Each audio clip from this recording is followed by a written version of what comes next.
கண் எரிச்சல் இருக்கிறது ஒரு ஹாஃப் அன் அவர் வச்சிருந்துட்டு நம்ம குளிச்சுக்கலாம். குழந்தைங்கள தாய் போல வளர்க்கக்கூடியது இந்த விளக்கெண்ணெய் அப்படின்னு சொல்லியிருக்காங்க. குழந்தைங்களுக்கு என்ன தொந்தரவு, வயிற்று வலின்னு அழுதாலும் சரி, ஏதாவது ஸ்கின்ல தொந்தரவு இருந்தாலும் சரி, இந்த பாடி ஹீட்னால நீர் சுருக்கு, அதாவது நீர் வந்துட்டு எரிச்சலோட கம்மியா போகிறது, மஞ்சள் நிறத்துல ரொம்ப டார்க்கா போறது, அப்படி இல்லைனாலும் எக்ஸ்ட்ரா நம்ம ஒரு 1/2 ஸ்பூன் அளவு உள்ளேயும் வந்துட்டு எடுத்துக்கலாம்.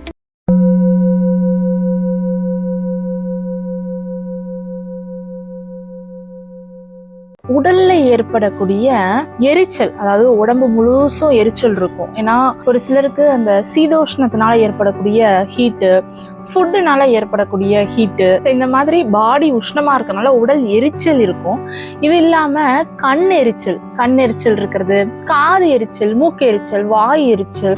ஸோ இந்த மாதிரி எப்படி அப்படின்னா, இப்போ ஒரு ஃபீவரிஷா இருக்கு அப்படின்னா கூட நமக்கு அந்த சுவாசிக்கிறப்ப என்ன ஆகும், அந்த காத்து சூடா உள்ள போகும், காதுல வந்துட்டு சூடா இருக்கும், வாய் வந்துட்டு பேசும்போதே நமக்கு தெரியும் காத்து உள்ள போகும்போது அந்த சூடா இருக்கிறது. ஸோ அந்த மாதிரி இருக்கிற ஹீட் எல்லாமே, அதனால எரிச்சல் ஏற்படுற எல்லாத்துக்குமே என்ன பண்ணலாம் அப்படின்னா, இந்த ஆமணக்கு எண்ணெயை என்ன பண்ணலாம், கண் எரிச்சல் அப்படின்னா கண்ணை சுத்தி ஒரு 3 drops நல்லா ஃபுல்லா வந்துட்டு அப்ளை பண்ணிடணும். காதுனா காதை சுத்தி அப்ளை பண்ணணும், மூக்கு மேல, மூக்குனா மூக்குல.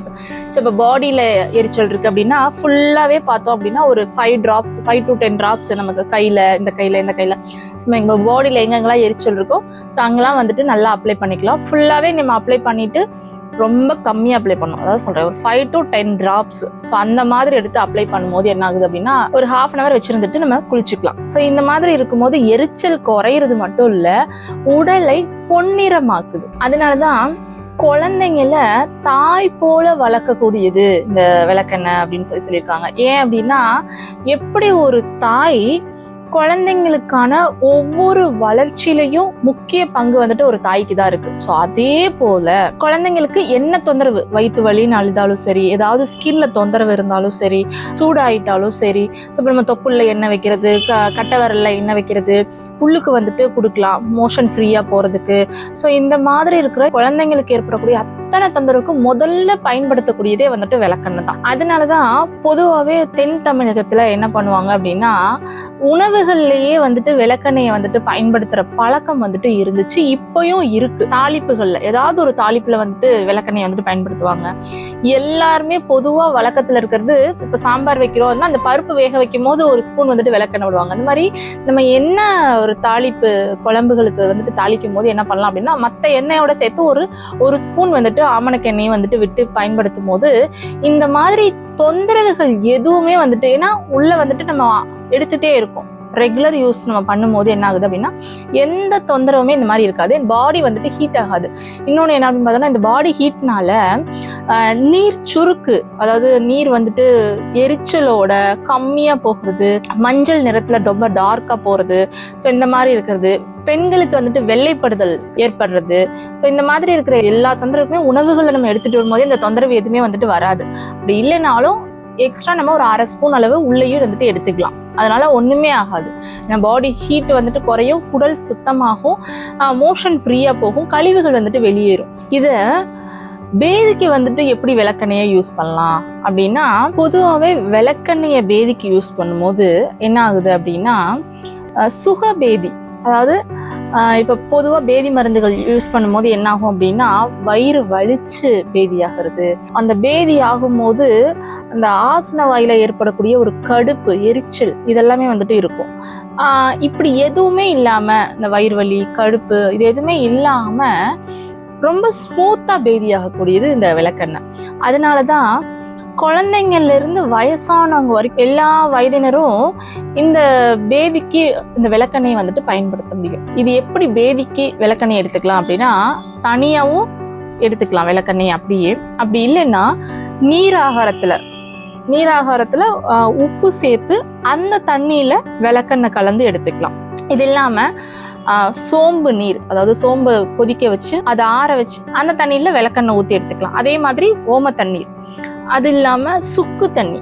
ஸோ இந்த மாதிரி சுக்கு கொதிக்க வச்சு அந்த தண்ணியில இதை எடுத்துக்க. ஸோ இந்த மாதிரி எடுத்துக்கும் போது சுகபேதி ஆகும். ஈவன் பாலில் கூட நம்ம சர்க்கரை சேர்த்து அதுல கூட விளக்கெண்ணெய் கலந்து வந்துட்டு சாப்பிடும் போதும் நல்ல பேதி ஆகும். பொதுவா இந்த ஆமணக்கு எண்ணெயே வந்துட்டு நம்ம குளிர்ச்சிக்கு பயன்படுத்துறோம். ஆனா கபம் அதிகமாகி அதனால ஏற்படுற தொந்தரவுகள், அதாவது நெஞ்சில வந்துட்டு சளி வந்துட்டு கட்டிட்டு இருக்கிறது, இருமல், இரைப்பு, இருமல்லாம் வந்துட்டு விடாத இருமலா இருக்கும். ஸோ இந்த மாதிரி தொந்தரவுகள் எல்லாமே என்ன பண்ணலாம் அப்படின்னா, ஆமணக்கு எண்ணெய் 2 ஸ்பூன் எடுத்துக்கணும், தேன் 1/2 ஸ்பூன் எடுத்துக்கிறோம். இது எல்லாமே என்ன பண்ணணும், நல்ல ஒரு 2 to 3 மினிட்ஸ் வரைக்கும் நல்லா இது ரெண்டையும் சேர்த்து கலக்கிக்கிட்டே இருக்கணும். ஏன்னா அது வந்துட்டு உறவு சாரணும்னு சொல்லுவாங்க, ரெண்டும் வந்துட்டு ஒன்றா ஆகணும். ஸோ அந்த அளவு நல்லா மிக்ஸ் பண்ணணும். மிக்ஸ் பண்ணிட்டு அதை நம்ம எடுத்துக்கும் போது என்ன ஆகுது அப்படின்னா, அந்த பேதியாகி அந்த சளி எல்லாமே வந்துட்டு வெளியேற ஆரம்பிச்சிருது. இதை குழந்தைங்களா இருந்தா 1/2 டேபிள் ஸ்பூன் வரைக்கும் கொடுக்கலாம், பெரியவங்களா இருந்தா 2 டேபிள் ஸ்பூன் வரைக்குமே வந்துட்டு கொடுக்கலாம். இப்போ 1/2 டேபிள் ஸ்பூனே வந்துட்டு நான் கம்மியான அளவு தான் சொல்லியிருக்கேன். ஸோ இப்போ அதை வந்துட்டு நீங்கள் பயன்படுத்தி பார்க்கும்போது, ஏன்னா முதல் முறையாக நம்ம குழந்தைங்களுக்கு கொடுக்குறோம் அப்படின்னா ஃபர்ஸ்ட் அந்த 1/2 டேபிள் ஸ்பூன் கொடுத்து அதில் அவங்களுக்கு எப்படி போகுது அப்படின்றத பொறுத்து, அதுலேயே ஓரளவு குழந்தைங்களுக்கு போகும். அந்த ஏன்னா வயசு வித்தியாசத்தில் அவங்களுடைய உடல் தன்னை பொறுத்து மாறும். அப்போ என்ன பண்ணலாம் அப்படின்னா, அதுலேயே ஓகே அவங்களுக்கு பேதி ஆயிடுச்சு, வயிறு க்ளீன் ஆயிடுச்சு அப்படின்னா ஓகே. அப்படி இல்லைன்னா தாராளமாக 1 டேபிள் ஸ்பூன் யூஸ் பண்ணலாம்.